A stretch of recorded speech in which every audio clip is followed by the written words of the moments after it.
Another example of using JSNAPY to do a performance such as a quick validation of all my interface counters for errors such as input errors, output errors, framing errors, any kind of errors that you want to quickly track on a Juniper, where you just collect a snapshot and you ask the snapshots to be pre-checked against a list of errors that you have, and quickly display if there is any errors that you think is not correct.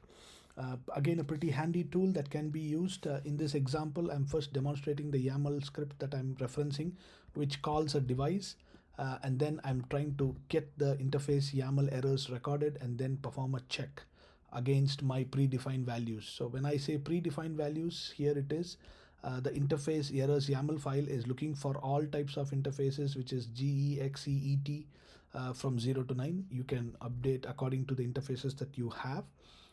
And what it is doing is it is iterating for each of those interfaces and looking for this particular pattern is equal to, if interface errors is equal to 0, then I pass my test. So if it is not equal to 0, then it means there is a problem with that interface.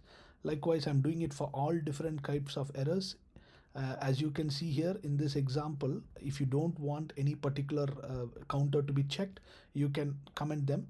But for this example, I have uncommented this particular field because all other errors, in my case, there is no errors on my interfaces. So I just wanted to quickly play with carrier transitions that will happen whenever you flap an interface. So this is uncommented in my test, but you, in a production case, you may not really worry about looking at this counter. In that case, you can comment it out. Just demonstrating that. So after this, when I just run JSNAPY, just to recap, there are different options.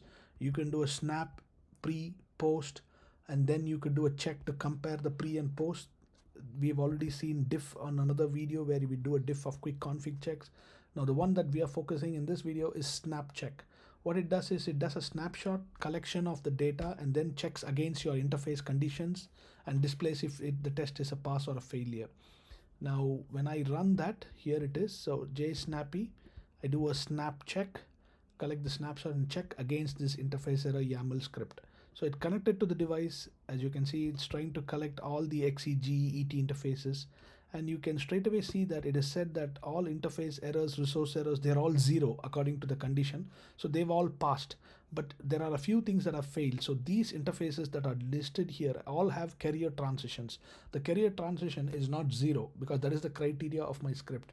In this case, it is not 0, it is higher than 0, so it is telling how many carrier transitions they have. In fact, it says it has 3 output carrier transitions. It's listing it out.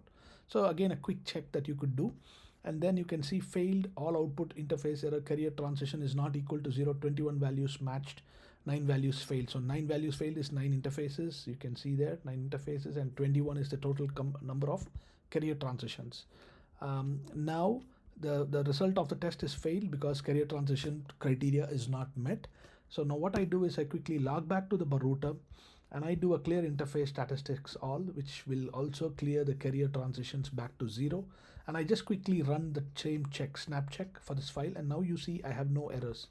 So what this is demonstrating is it's a very powerful feature within JSNAPY where you could use this to quickly collect all errors of an interface, and you can see whether the value or the criteria is much higher. Hope you enjoyed this. Bye for now.